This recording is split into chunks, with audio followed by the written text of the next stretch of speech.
அதற்கு என்ன செய்யணும்? முதலில் இந்த சமுதாயத்தை, இஸ்லாமியர்களை, இந்த நாட்டிற்கும் அவருடைய வரலாறுக்கும் எந்த சம்பந்தமும் இல்லை, இந்த தேசத்திற்கும் அவர்களுக்கும் எந்த பங்கும் இல்லை, சுதந்திர இந்தியாவுக்கும் இஸ்லாமியர்களுக்கும் எந்த தொடர்பும் இல்லை என்கின்ற வேலையை 1ஆம் வகுப்பு படிக்கக்கூடிய பாட புத்தகத்திலிருந்து இன்றைக்கு எங்கெல்லாம் இஸ்லாமியருடைய பெயர் இருக்கிறதோ, மாநிலங்களாக இருக்கிறதோ, மாவட்டங்களாக இருக்கிறதோ, மாநகரங்களாக இருக்கிறதோ, அவருடைய நினைவு சின்னங்கள், அவருடைய வரலாற்று தொல்பொருள்கள் அத்தனையும் மாற்றுவது, திரிவு செய்வது, அவதூறாக கட்டமைப்பது, இல்லாமல் ஆக்குவது, இந்த தேசத்தில் இஸ்லாமியர்களுக்கு பங்கே இல்லை என்கிற அளவிற்கு அவர்களுடைய வரலாறை இருட்டடிப்பு செய்வது முதல் வேலையாக இன்றைக்கு அதைதான் செய்து முடித்திருக்கிறார்கள். அப்ப முதலில் நாம் தெரிந்து கொள்ள வேண்டியது, இந்த தேசத்திற்கும் இஸ்லாமியர்களுக்கும் என்ன சம்பந்தம்? இந்த தேசம் இன்றைக்கு 75 ஆண்டுகளாக ஒரு மதச்சார்பற்ற இந்திய ஜனநாயக குடி அரசாக விளங்குகிறது என்று சொன்னால் அதற்கு மிக முக்கிய பங்காற்றியது உடலால், பொருளால், கல்வியால் வேலை வாய்ப்பை இழந்து துறந்து லட்சக்கணக்கான முஸ்லிம்கள் உயிர் நீத்ததற்கு பிறகுதான் இந்த தேசம் இன்றைக்கு 75 ஆண்டுகளில் இன்றைக்கு பல்வேறு பிரதமர்கள் கொடியேற்றுகிறார்கள் என்று சொன்னால் ஒரு சமுதாயத்தினுடைய உயிரில்தான் இந்த சுதந்திரமே அடைந்தது. மறுக்க முடியுமா? வரலாற்று பூர்வமான உண்மைகள் இன்றைக்கும் இவர்கள் இருட்டடிப்பு செய்தது போக மிச்சமாக, சொச்சமாக இன்றைக்கு ஆங்காங்கே இருக்கிறது. இந்த சமுதாயத்திற்காக, இந்த தேசத்திற்காக 75 ஆண்டுகளுக்கு முன்பு இந்தியா என்கின்ற ஒரு நாடே கிடையாது. வரலாற்று ரீதியாக இன்னைக்கு நம்ம மேப்ல பார்க்கிறோமே, காஷ்மீரிலிருந்து கன்னியாகுமரி வரைக்கும் பல்வேறு மாநிலங்களாக மிகப்பெரிய ஒரு நிலப்பரப்பாக இருக்கிறது. அப்படிப்பட்ட ஒரு நிலப்பரப்பாக ஒரு தேசமாகவே இல்லை. 500க்கும் மேற்பட்ட குட்டி குட்டி நாடுகளாக, சின்ன சின்ன சமஸ்தானங்களாக நாம் வாழக்கூடிய இந்த தமிழ்நாட்டிலேயே சேரனார் என்றும், சோழனார் என்றும், பாண்டியனார் என்றும் பல்கி பெருகி பிரிந்து கிடந்த பல நாடுகளை சேர்த்து கூட்டாக ஒரே தேசமாக உருவாகியதற்கு மிக முக்கிய காரணம் இஸ்லாமியர்கள் என்பது வரலாற்று பூர்வமான உண்மை. இந்த தேசத்தை எப்படி நிர்வாகம் செய்வது தெரியாமல் இருந்தார்கள். இன்றைக்கும் இணையதளங்களில் போய் தேடி பாருங்க. 547 சமஸ்தானத்துடைய அந்த நாட்டினுடைய அந்த சிறு குறு நில மன்னர்கள் எப்படி நிர்வாகம் செய்வது, எப்படி இதை மக்களை நிர்வகிப்பது தெரியாமல் இருந்தார்கள். மக்களை எப்படி நிர்வாகம் செய்யணும், ஒரு பஞ்சாயத்து லெவலில் எப்படி நிர்வாகம் செய்யணும், ஒரு தாலுகா லெவலில் எப்படி நிர்வாகம் செய்யணும், ஒரு மாவட்ட லெவலில் எப்படி நிர்வாகம் செய்யணும், மக்களுக்கு இருக்கக்கூடிய பிரச்சனையை எப்படி எதிர்கொள்வது, சட்டப்பூர்வமாக அதை எப்படி நீதிமன்றத்தின் மூலமாக அந்த நீதி பரிபாலனங்களை கற்றுக் கொடுத்தது இஸ்லாமியர்கள். பண்டமாற்று முறைகளில் இருந்து ரூபாய் முறைக்கு மாற்றியது இஸ்லாமியர்கள். ஒருவருக்கும் இன்னொருவருக்கும் இருக்கக்கூடிய இட பிரச்சனையை அளக்கக்கூடிய சர்வே முறையை கற்றுக் கொடுத்தது முஸ்லிம்கள். அப்ப எங்க பார்த்தாலும், எப்படி பார்த்தாலும் இஸ்லாமியர்களை மறைத்து விட்டு, இருட்டடிப்பு செய்துவிட்டு இந்த தேசத்தை கட்டமைக்க முடியாது. இன்றைக்கும் அவர்கள் பயன்படுத்திய வார்த்தைகளை சொல்கிறது இஸ்லாமியர்களுக்கும் இந்த தேசத்திற்கும் எவ்வளவு சம்பந்தம். நாம பயன்படுத்தக்கூடிய வார்த்தை சொல்கிறது. இன்னைக்கும் நீதிமன்றங்களிலே, காவல்துறைகளிலே,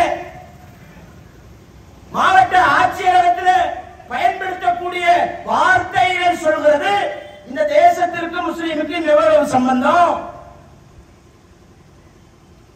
திடீர்னு காவல்துறை வந்து இந்த நபரை கைது செய்தது என்று சொல்கிறார்கள். கைது கைது என்கின்ற வார்த்தை தமிழ் சொல்லா, அரபு சொல். கைது செய்தவரை ஜாமீன் எடுத்தார்கள் என்று சொல்கிறார்கள். ஜாமீன் என்ற சொல் செந்தமிழ் சொல்லா, அமல்படுத்துகிறது. இந்த சட்டம் இன்றிலிருந்து அமலுக்கு வருகிறது தமிழ் சொல்லா. வக்காலத்து, வக்கீல், ரசீது, ஜாஸ்தி, பாக்கி, இந்த அல்லாஹ்விடத்தில் ஆயிரக்கணக்கான நபர்கள் இருக்கிறார்கள் என்று நபர் அந்த சொல் தமிழ் சொல்லா, அரபு சொல்.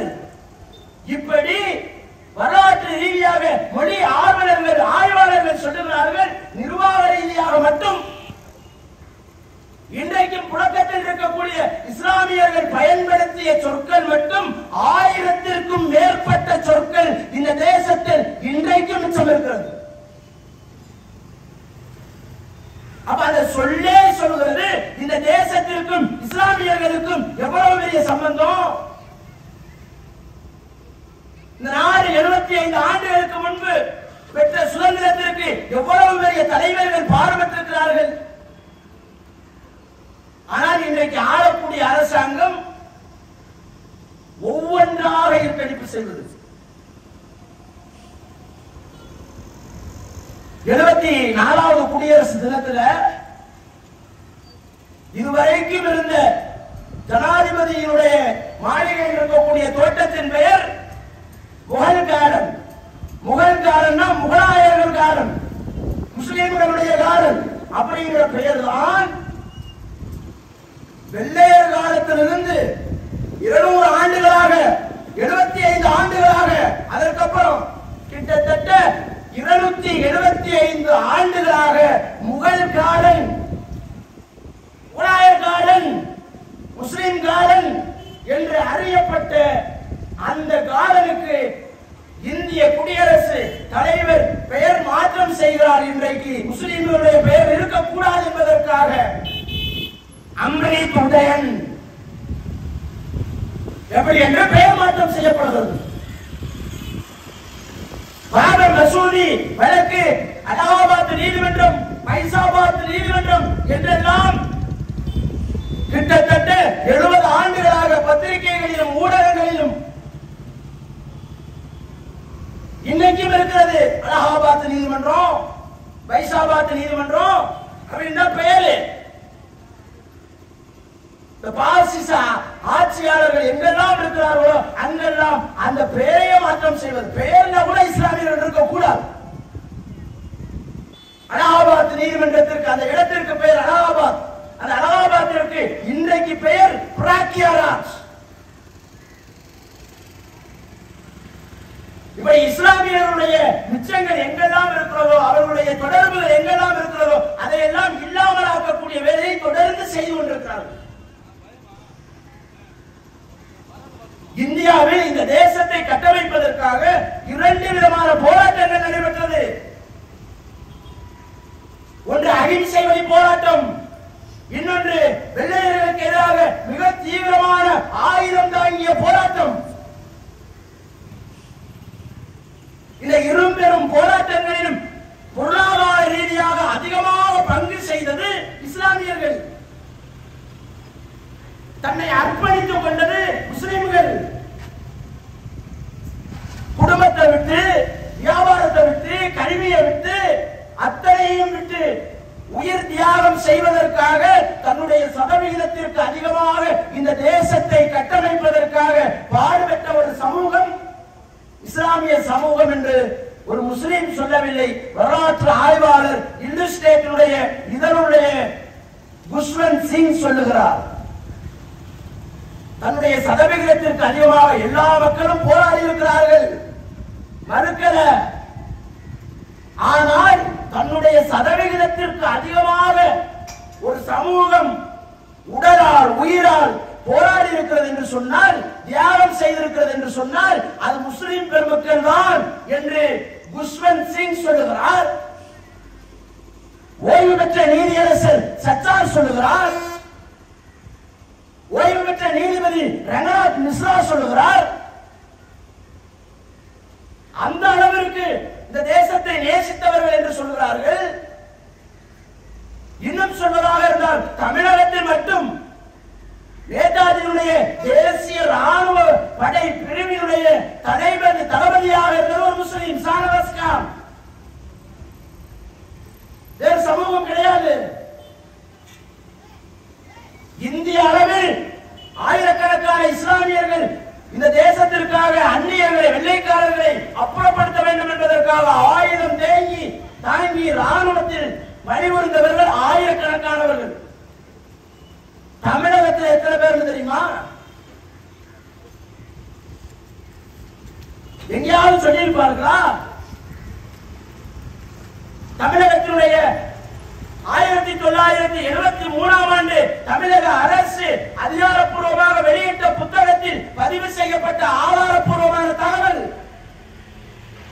நேதாஜியுடைய தேசிய ராணுவத்தில் பணியாற்றிய தமிழகத்தில் மட்டும் இருக்கக்கூடிய முஸ்லிம்கள் பள்ளப்பட்டி மணிமொழி மௌலானா, ராஜகிரி அப்துல்லா, இளையாங்குடி கரீம்கனி, திருப்பத்தூர் அபுபக்கர், திருப்பத்தூர் தாஜுதீன், அத்தியூத்து அபுபக்கர், வக்கரிப்பாளையம் அனுமன்கான், சென்னை அமீர் ஹம்சா, சென்னை அமீரு, செங்குன்றம் கனி, வண்ணாரப்பேட்டை ஹயாத்கான், புதுவலசை இப்ராஹிம், பார்த்திபனூர் இப்ராஹிம், வனரக்குடி இப்ராஹிம், இளையங்குடி அப்துல் கபூர், மேலூர் அப்துல் ரபீ, சோழசக்கரநல்லூர் அப்துல் ஜப்பார், தத்தனூர் அப்துல் காதர், பட்டுக்கோட்டை அப்துல் காதர், திருப்பூர் அப்துல் ரஜாக், காவிரிப்பட்டினம் அப்துல் மஜீத், குருவளம்பள்ளி அப்துல் மஜீத், கர்நாத்தார்பட்டி அப்துல் முத்தலிப், லெப்பைகுடிக்காடு அப்துல் சலாம், ராம்நாடு அப்துல் வகாப், மானாமதுரை அப்துல் பாசித், திருவள்ளிச்சேரி அப்துல் வகீம், அத்தியூத்து இப்ராஹிம், சென்னை காதர் நக்கீம், சிங்கமங்கலம் ஜெயலலிதாவுதீன், திருப்பத்தூர் காதர் பாசா, புதுவலசை முகமது லால்கான், பார்த்திபனூர் கச்சி மைதீன், தஞ்சை முகமது தாவூத்,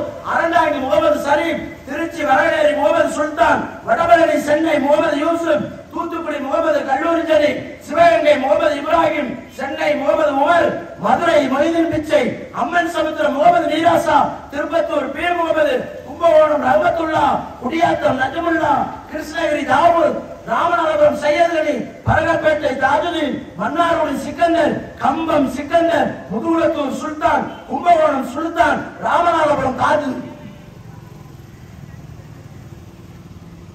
கிட்டத்தட்ட நூற்றுக்கணக்கான இஸ்லாமியர்கள் தமிழகத்தை சார்ந்த தமிழ் பேசக்கூடிய இந்த மண்ணின் மனிதர்கள் இந்த தேசத்திற்காக தன் உயிரை கொடுப்பதற்காக முன்வந்த வீரர்கள், படை வீரர்கள். 1973ஆம் ஆண்டு தமிழக அரசு அதிகாரப்பூர்வ புத்தகத்தில் உள்ளது. எங்கேயாவது சொல்லியிருப்பார்களா? வாசித்திருப்பார்களா? நம்மளுடைய வரலாறு நம்மளே வாசிக்கிறோம், நம்மளே தெரியலனா? ஒரு சமுதாயம் அழிக்கப்படுவதற்கு மிக முக்கியமான காரணம் அவருடைய வரலாறு அவர்களே மறந்துட்டு தெரிவதுதான். ஏதோ இருக்கிறோம், வாழ்ந்தோம், பிறந்தோம், திண்டோம், குடும்பத்தோடு இணைஞ்சோம், புள்ள குட்டியை பெற்றோம், அப்படி அல்ல. நம்மளுடைய முன்னோர்கள் எவ்வளவு பெரிய ஒரு வீர செயலை செயல் புரிந்திருக்கிறார்கள். அவருடைய வரலாற்றை பாதுகாக்க தவறியிருக்கிறோமே, வெறும் 70 ஆண்டுகளில் தவறியிருக்கிறோமே. இதனுடைய விளைவுதான் இன்றைக்கு இந்த சமுதாயம் தன்னுடைய சமுதாயத்தினுடைய அத்தனை உரிமைகளை இழந்ததற்கு காரணம். நாம் எப்படி இந்த உலகத்தில், இந்த தேசத்தில் பார்க்கப்படுகிறோம், பாவிக்கப்படுகிறோம் என்று நாம் உணர்ந்திருக்கிறோம். முதல்ல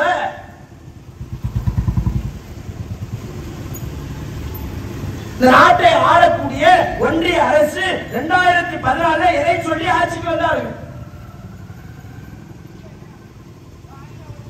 2014 இவர்கள் ஆட்சிக்கு வருகிற பொழுது சொன்னார்கள், இந்த நாட்டில் வேலைவாய்ப்பின்மை, பொருளாதார வீழ்ச்சி,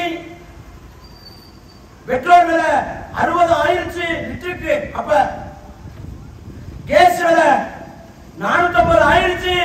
ஸ்மிருதி இரானியெல்லாம் வீதியில வந்து போராட்டம். நாங்க வந்தோம்னு சொன்னா கேஸ் விலையை 300 ஆக்குவோம், பெட்ரோல் லிட்டரை 50 ஆக்குவோம். ஆண்டுக்கு 2 கோடி இளைஞர்களுக்கு வேலையை கொடுப்போம். நாங்கள் வந்தால் பாலாறும் தேனாரும் ஓடும். ஒவ்வொருடைய குடிமகனுடைய அக்கவுண்டிலும் 15 லட்சம் ரூபாயை கொண்டு வந்து டெபாசிட் பண்ணுவோம்.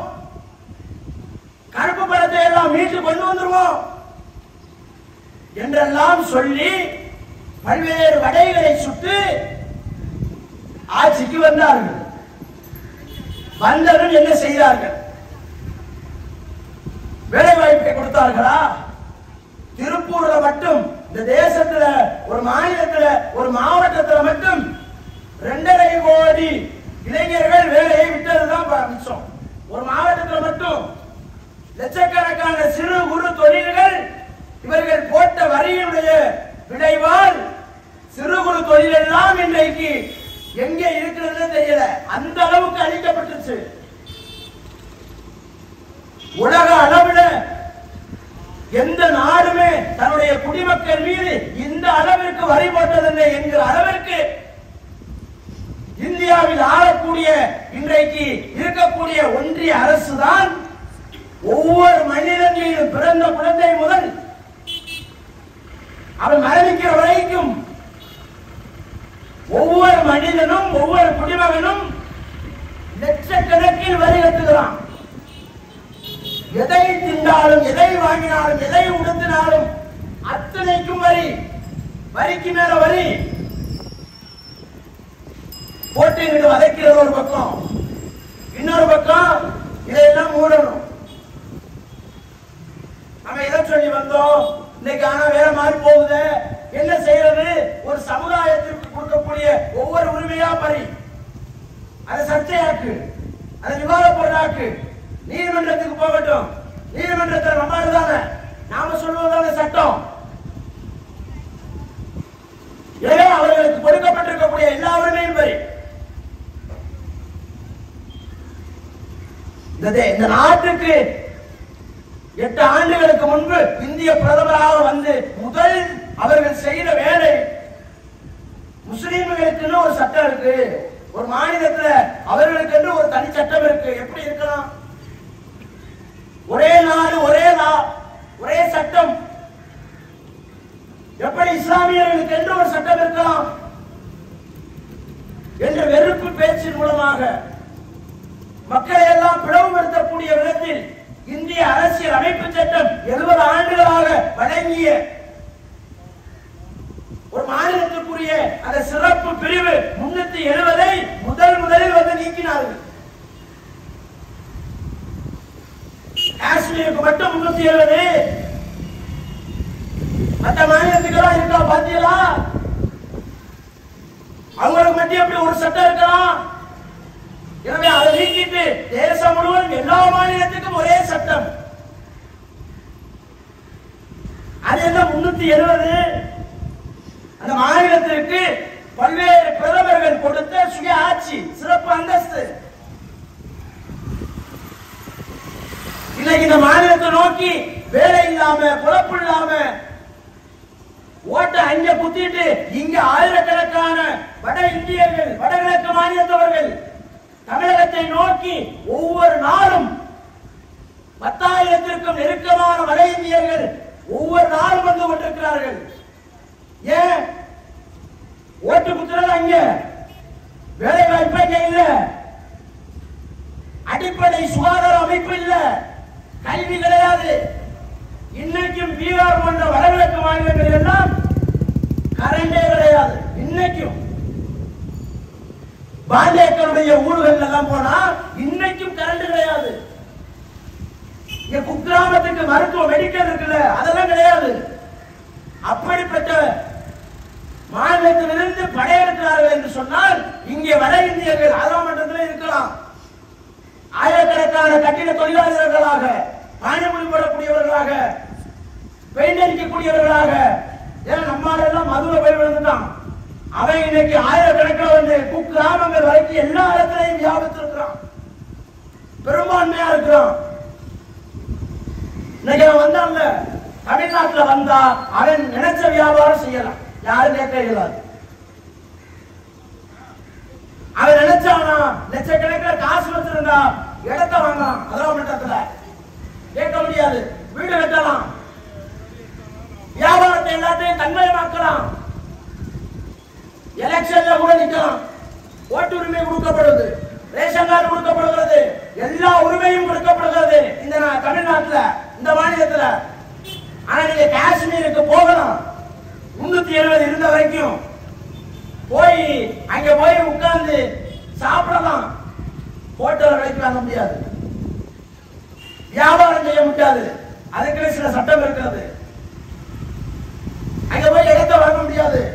370 தளர்த்திட்டோம்னு சொன்னா பானாரும் தேனாரும் ஓடுன்னு சொல்லி அதானி அம்பானிகளுக்கு தாரை வார்த்தது தான் மிச்சம்.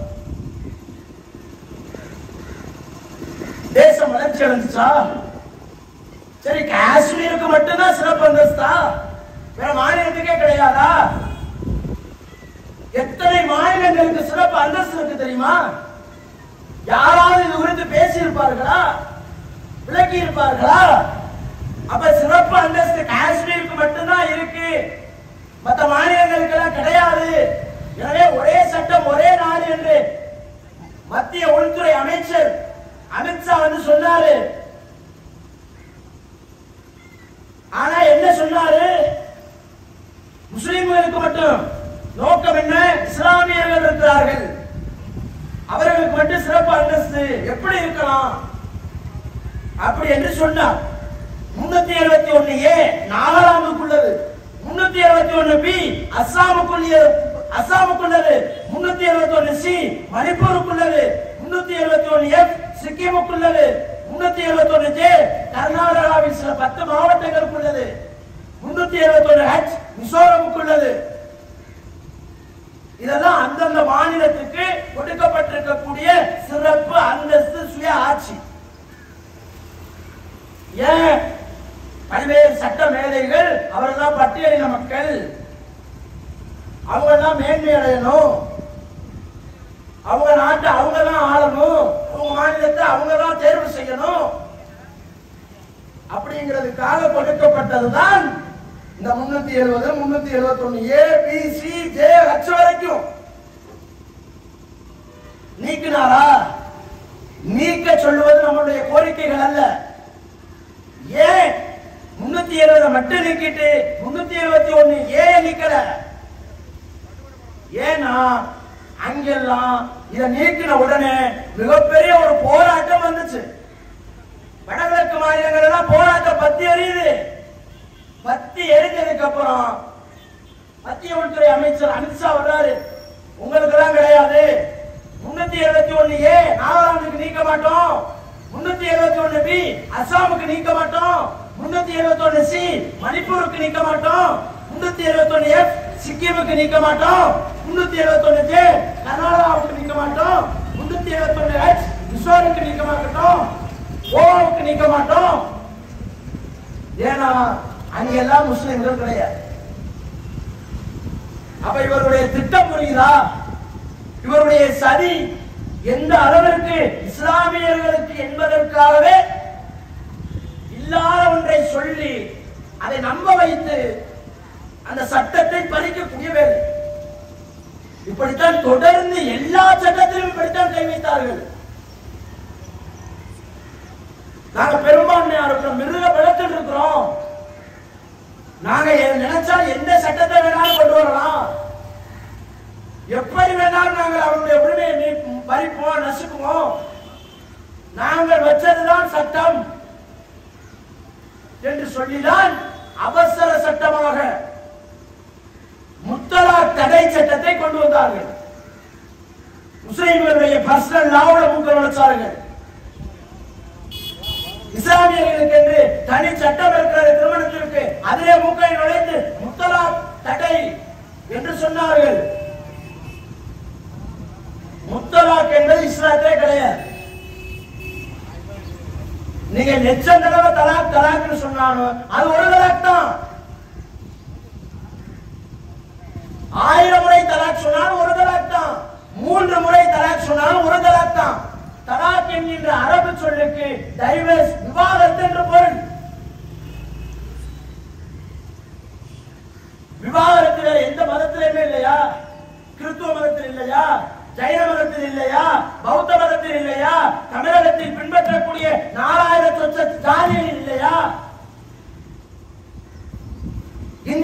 அரசியலமைப்பு சட்டத்தில் இல்லையா விவாகரத்து? அதுபோல இஸ்லாத்தில் இருக்கிறது விவாகரத்து, எளிமையாக இருக்கிறது. எனக்கு பிடிக்கலன்னு சொன்னா கேஸ வச்சு கொலை செய்ய தேவையில்ல, பொய்யாக அவதூறு சொல்ல தேவையில்ல, இன்னொரு தொடர்பு இருக்கிறதாக கொச்சைப்படுத்த தேவையில்லை. மிக எளிமையாக அவர்களுக்கு உண்டான அந்த மனஸ்தாபத்தை சுமூகமாக பிரித்துக் கொள்ளக்கூடிய ஒரு முறைதான் தலாக் என்கின்ற விவாகரத்து முறை. ஒரு சட்டத்துக்கு வந்தா கீழ்மன்றத்துக்கு போகணும். 20 வயசுல ஒருத்தி தலாக்கு கேட்டா கீழ் குற்றவியல் மன்றத்துக்கு போகணும். அதை மேல்முறையீடு பண்ணி மேல்மன்றத்துக்கு போகணும். அதை மேல்முறையீடு பண்ணி உயர் நீதிமன்றத்துக்கு போகணும். அதை மேல்முறையீடு பண்ணி உச்ச நீதிமன்றத்துக்கு போகணும். வாயிலா வாயிலா வாயிலான்னு சொல்லி 20 வயசுல மறுமணத்திற்காக காத்திருக்கக்கூடிய ஒரு பெண், இவர்கள் வைத்திருக்கக்கூடிய அரசியல் சட்டம், அதனுடைய அந்த வளமை முறை, 70 வயசுல புருஷனாரே செத்துருவான். அப்பேற்பட்ட நிலையில தான் தலாக்கே கொடுப்பார், விவாகரத்தை கொடுப்பார். அப்ப திடீர்னு பார்லிமெண்ட்ல வேற பேசுறதுக்கே, விவாத பொருளுக்கு செய்யறதுக்கு, இந்த நாட்டை முன்னேற்றத்திற்கு, வேலை வாய்ப்பை உருவாக்குவதற்கு, வளர்ச்சி திட்டத்தை வகுப்பதற்கு எந்த ஒன்றும் இல்லாமல் முஸ்லிம்களுக்கு முத்தலாக் தடை சட்டம், கேள்விகளுக்கு இல்லாமல் ஆண்களை பிடித்து உள்ள போடலாம். எத்தனை வருஷம் வேண்டாம்.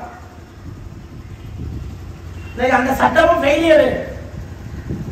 இன்னைக்கு அந்த நடைமுறையில கொண்டு வர முடியுதா? கொண்டு வர முடியல. இவர்கள் போட்ட எல்லா திட்டமும் அல்லாஹ் ஃபெயிலியராகவே ஆக்கி கொண்டிருக்கிறார். போலீஸ் போய் பார்த்தா வாயால விழுந்ததுக்கு ரெக்கார்டு என்ன இல்ல, குப்பையில தூக்கி போடு. வாயால 3 தடவை சொன்னாங்கிறதுக்கு என்ன ஆதாரம், ப்ரூஃப் இல்ல. என்ன கொண்டு வந்தார்கள்? ஃபெயிலியர். சிறப்பு அந்தஸ்து ரத்து செய்தார்கள். பாலாறும் ஜனாரும் காஷ்மீர் அமைதி நிலவும், பெரிய அளவுக்கு தொழில் புரட்சி ஏற்படும் என்று சொன்னார்கள். ஃபெயிலியர். சிஏஏ கொண்டு வந்தா கடப்புற கிடக்கு, ஃபெயிலியர். இவர்கள் கொண்டு வந்தது எல்லாம் தேவையில்லாத ஆணிதான். அப்ப முத்தலாக் தடை சட்டம் கொண்டு வரும்போது மோடி சொன்னது என்ன தெரியுமா? முஸ்லிம் பெண்கள் எல்லாம் கண்ணீர் வடிக்கிறார்கள். எத்தனை ஆயிரம் பெண்கள் இவர் வீட்டுல வந்து கண்ணீர் வடிச்சாங்க? எந்த டிவில யாரும் பாத்தீங்களா? எங்கேயாவது முஸ்லிம் பெண்கள் முத்தலாக் வேணும்னு கேட்டாங்களா? நான் ஹிஜாப் போடணும்னு கேட்டார்கள். லட்சக்கணக்கான மக்கள் திருச்சியில் கூடி கேட்டார்கள், நான் ஹிஜாப் போடணும், எனக்கு முத்தலாக் தேவையில்லை, பொது சிவில் சட்டம் தேவையில்லை என்று லட்சக்கணக்கான முஸ்லிம்கள் திருச்சியில் கூடி கேட்டார்கள். 21,000 மாணவிகள் கர்நாடகாவில் நான் நிக்காப் போட்டுட்டு எக்ஸாம் அறைக்குள்ள போகணும், பரீட்சை எழுதணும், படிக்கணும், முன்னேறணும் என்று 21,000 மாணவிகள் மோடியை பார்த்து கேட்டார்கள். கொடுத்தாரா? இல்ல. அப்ப முஸ்லிம் பெண்கள் கண்ணீர் வடிப்பது என்பது பொய். இந்த நாட்டில் முஸ்லிம் பெண்கள் மட்டும்தான் அவர்கள் போய் கண்ணீர் வடிச்சாங்களா? இந்த நாட்டில் கிட்டத்தட்ட 90% பெண்கள் ஒவ்வொரு நாளும் ஒவ்வொரு கிராமங்களிலும் கண்ணீர் வடிக்கிறார்கள். அரும்பாடுபட்டு சம்பாதிச்சு வரக்கூடிய 100-200 டாஸ்மார்க் சாராயத்தை கொண்டு போய் கொட்டுறான். குடும்பத்தை நடுத்தரோட நிக்க வைக்கிறான். குழந்தைகள் எல்லாம் கொலை செய்யறான். பெத்த பிள்ளைய கற்பழிப்பு செய்யறான். நாடு முழுவதும் சாராயத்தால் லட்சக்கணக்கான குடும்பங்கள் நடுத்தரையில வந்து தாலி எடுத்து நிக்குது. அது கண்ணுக்கு தெரியல. ஆயிரக்கணக்கான கொலைகள் மதுவினால் நடக்கிறது. அது கண்ணுக்கு தெரியல. ஆயிரக்கணக்கான கற்பழிப்புகள் நடக்கிறது. அது கண்ணுக்கு தெரியல. அந்த மதுவினால் திடீர்னு மோடி தோன்றி மங்கி பாத்ல வந்து ஒரே நேசன், ஒரே நாடு, இனிமே டாஸ்மார்க்கே கிடையாது, இழுத்து மூடு அமல்படுத்துவாரா? கொண்டு வருவாரா? இந்து மக்களுடைய கண்ணீரெல்லாம் துடைப்பாரா? துடைக்க மாட்டார். ஏன்? அவருக்கு முஸ்லிம்கள்னா அது ஒரு விதமான அன்பு அபிப்பிராயம். அவர்களுக்கு உண்டான சட்டத்தை மட்டும்தான் பறிப்பார். இன்னைக்கு நாடே உலகமே நாடு கிடையாது, உலகமே சந்திச்சிருக்கிற அளவுக்கு ரெண்டு விஷயம் மிக பிரபலமாக விவாத பொருளாகிட்டு இருக்கு. ஒன்னு என்ன, பிபிசி வெளியிட்ட 2 ஆவணப்படம், இன்னொன்று ஹிண்டன்பெர்க் என்று சொல்லக்கூடிய ரிசர்ச் நிறுவனம் வெளியிட்டிருக்கக்கூடிய ஆய்வறிக்கை. இந்த நாட்டை ஆளக்கூடியவர்களுடைய லட்சணத்தை அம்பலப்படுத்தக்கூடிய 2 பூதாகரமான விஷயம். இந்த நாட்டில் இருக்கக்கூடிய ஊடகத்தை எல்லாத்தையும் விலைக்கு வாங்கிடலாம், பேச முடியாம மூட செஞ்சிடலாம். நாட்டில் இருக்கக்கூடிய பல்வேறு ஊடகத்தில் இருக்கக்கூடிய பத்திரிகை செய்தியை விலைக்கு வாங்கலாம், நியூஸ் சேனலை விலைக்கு வாங்கலாம். இவர்கள் குறிக்கக்கூடிய இவர்கள் செய்த மிகப்பெரிய ஊழல பிரார்த்தனத்தை வெளியில கொண்டு வராம மூடலாம். இந்தியாவுக்கு மட்டும்தான் பார்த்தா வலிக்கும். சர்வதேச லெவலில் நாட்டம் எடுக்கிறது. பிபிசி வெளியிட்ட ஆவண படம் என்ன வெளியிட்டது? 2002 குஜராத் என்கின்ற மாநிலத்தை இன்றைக்கு இருக்கக்கூடிய இந்திய ஒன்றிய பிரதமர் அன்றைக்கு அந்த மாநிலத்தினுடைய முதல்வராக இருந்தார். மோடி மிகப்பெரிய ஒரு குற்றவாளி என்று பகிரங்கமாக பிபிசி நியூஸ் அறிவித்திருக்கிறது.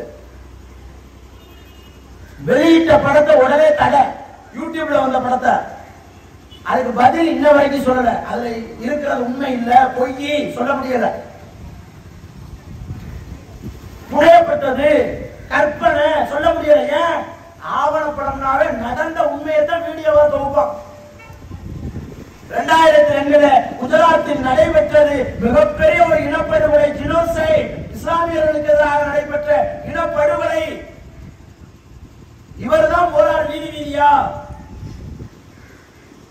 தேர்தல் பிரச்சாரத்தின் போது ஒவ்வொரு ஏரியாவுக்கும் போய் இஸ்லாமியர்களுக்கு எதிராக வன்முறையை தூண்டியது பிரதமர் மோடி. அவர் பேசக்கூடிய காட்சி அதுல போடுறான். ஆவணப்படத்துல டப்பிங் பண்ணப்பட்டதல்ல, அவர் பேசிய உண்மையான பிரச்சார வீடியோ யூடியூப்ல தடை செஞ்சிருக்கான். டெலிகிராம்ல இருக்கு, போய் பாருங்க. வாட்ஸ்அப்ல இருக்கு, பார்க்கலாம். இன்ஸ்டால இருக்கு, பார்க்கலாம். டெய்லி மோஷன்ல இருக்கு, பார்க்கலாம். இப்படி ஏராளமான சமூக வலைதளங்கள்ல இவர் செய்த, இவர் ஆடிய நரவேட்டை, 2002 இவர் குடித்த அந்த இரத்தத்தினுடைய வரலாற்றினுடைய மறுபக்கம் இன்னைக்கும் சமூக வலைதளத்தில் இருக்கு. என்ன நடந்துச்சு 2002? 15 நாட்களாக கிட்டத்தட்ட 3000 முஸ்லிம்களை கற்பழித்து தேடி தேடி கொலை செய்து பெட்ரோல் ஊத்தி கொளுத்தி ஆயிரக்கணக்கான வீடுகளை, வணிக நிறுவனங்களை, சொத்துக்களை சூறையாடி இன்றைக்கு வரைக்கும் 20 ஆண்டுகள் கழித்தும் பேச முடியாம அந்த சமுதாயம் குஜராத்தில் வாழுகிறது. ஜாக் ஸ்ட்ரா என்று சொல்லக்கூடிய பிரிட்டனுடைய வெளியுறவுத்துறை அமைச்சர் தான் அன்னைக்கு பிரிட்டனுக்கு, சர்வதேச நாடுகளுக்கு பலவாறான செய்திகள் போகிறது குஜராத்துடைய நிலைமை குறித்து. இனப்படுகொலை எல்லாம் கிடையாது, 3000 முஸ்லிம்லாம் சாகல, சும்மா கலவரம், ஜஸ்ட் கலவரம் தான். 2 பேரும் அடிச்சுக்கிட்டாங்க, 2 சமுதாயம் அடிச்சுக்கிடுச்சு. இங்கிட்டு 200, இங்கிட்ட ஒரு 200, இவ்வளவுதான் செத்தாங்க. இன்னைக்கு வரைக்கும் அப்படித்தான் ரெக்கார்ட்ல வச்சிருக்கான். அரசுடைய அதிகாரப்பூர்வ ரெக்கார்டு எல்லாம் அதான் இருக்கு. அதை வச்சுதான் தப்பிச்சாரு.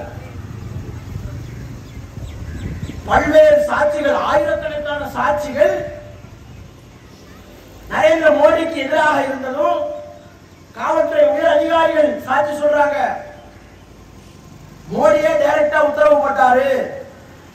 ஸ்ரீகுமார் சொல்லுகிறார், காவல்துறை உயர் அதிகாரி. சஞ்சீவ் பட்டு சொல்லுகிறார், மோடி தாங்க உத்தரவு போட்டாரு, கண்டுக்கிறாம இருங்க, 3 நாள் என்ன வேணாலும் நடக்கட்டும். அவர்கள் அகம் மகிழக்கூடிய அளவிற்கு 3 நாள் அவர்களை விட்டுவிடுங்கள், காவல்துறை கைவிட்டு நில்லுங்க, நீதிமன்றம் வாய் மூடியுங்கள் என்று சொன்னார். என்று காவல்துறையினுடைய உயர் அதிகாரி அவருடைய மீட்டிங்கில் கலந்து கொண்டவர் சொல்லுகிறார்.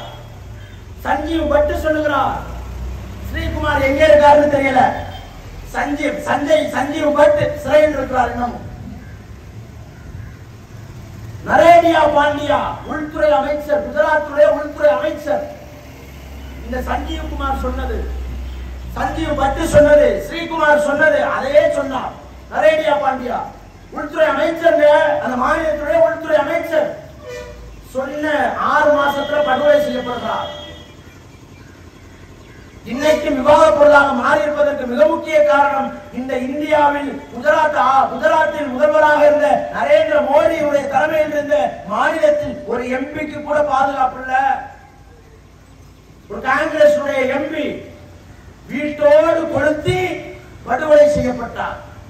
ஒரு எம்பிக்கு பாதுகாப்பு இல்ல.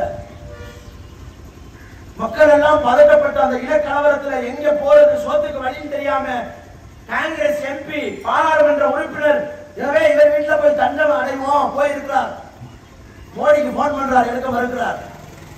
தொடர்ந்து போன் பண்ணப்படுகிறது. போனை எடுத்து கீழே வச்சுக்கிறார். எந்த செய்தியும் அல்ல. வெளியிலிருந்து எந்த ஆட்கள் உள்ள வர முடியல. அந்த அளவிற்கு தேடி தேடி எம்பிக்கள் உட்பட நரவேட்டை ஆடிய சுதந்திர இந்தியாவின் முதல் இனப்படுகொலையே குஜராத் தான். அதை வச்சுதான் அவர் இன்னைக்கு இந்த இந்தியாவுடைய பிரதமராக இருக்கிறார்.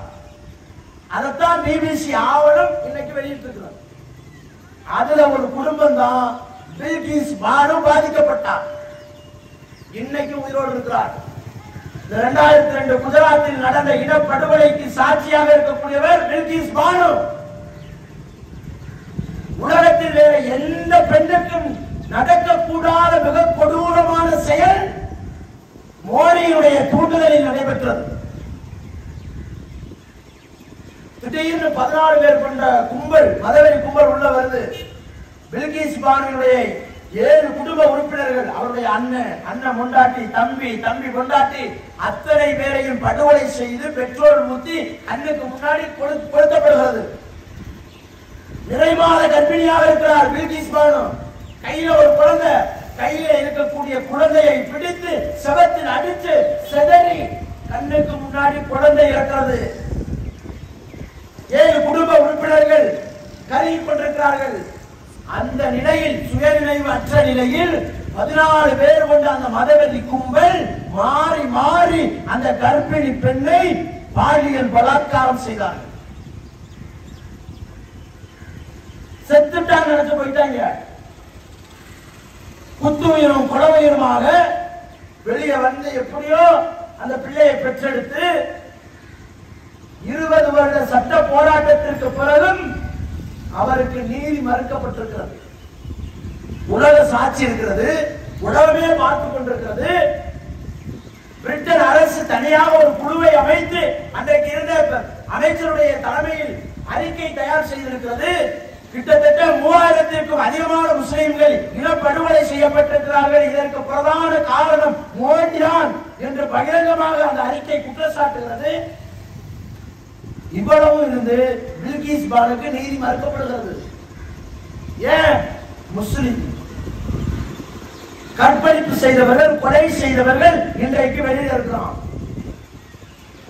அப்ப முஸ்லிம் என்று சொன்னால், முஸ்லிம்கள் பாதிக்கப்பட்டால் அவர்களுக்காக ஆதரவுக்காக குரல் கொடுக்கக்கூடிய காவல் உயர் அதிகாரிகள் கொலை செய்யப்படுகிறார்கள், காதலிக்கப்படுகிறார்கள். சமூக செயற்பாட்டாளர்கள், டீஸ்டா செதல்வாட் போன்றவர்களை சிறைப்படுத்துகிறார்கள். இஸ்லாமியர்கள் பாதிக்கப்பட்டது உண்மைதான் என்று ஆதரவாக தீர்ப்பளித்தால் நீதிபதிகள் இடமாற்றம் செய்யப்படுகிறார்கள். அந்த சமுதாயத்திற்கு யார் குரல் கொடுக்க வந்தாலும் அவருடைய குரல் வரை நசுக்கப்படுகிறது. சமுதாய பாதுகாப்பு மாநாடு ஏன் வச்சிருக்கேன் தெரியுதா? இந்த சமுதாயத்திற்கு நீங்கள் இந்த நாட்டில் எப்படி நிலையில் இருக்கிறீர்கள், எப்படி இருந்தீர்கள், இன்றைக்கு எப்படி இருக்கிறீர்கள் என்பதை உணர்த்துவதற்கு தான் இந்த மாநாடு. அதனால்தான் பட்டி வெட்டி எங்கும் இதை கொண்டு சென்றிருக்கிறோம். இந்த தேசத்துல நீ எப்படி இருந்த, உன்னுடைய முன்னோர் எப்படி இருந்தா, ஆனா இன்றைக்கு நீ எப்படி இருக்கிற? கோழைகளாக இருக்கிறோம்.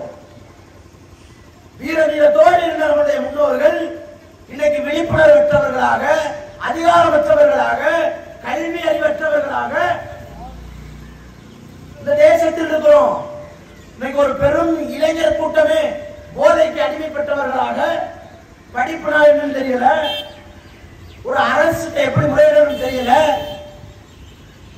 எந்த உலக அறிவு மற்றவர்களாக இன்றைக்கு இருக்கக்கூடிய வளரும் தலைமுறையை நாம் உருவாக்கி கொண்டிருக்கிறோம். அதற்கான விழிப்புணர்வு தான் இது போன்ற திருமண பிரச்சாரங்கள். இந்த மாநாட்டை மையமாக வைத்து அதைத்தான் இந்த மக்களுக்கு நாம் சொல்லிக் கொண்டிருக்கிறோம். உன்னை நீ பாதுகாக்கணுமா? நீ தயாராக, நீ படி, நீ அதிகாரத்துக்கு வா. அதற்கான கல்வி நிலையங்களை, அதற்கான அகாடமிகளை ஊருக்கு ஒரு 10 வக்கீல உருவாக்கு, நீதிபதி தரத்துக்கு வளர்த்தடு, சமுதாய அக்கறையோடு உருவாக்கு.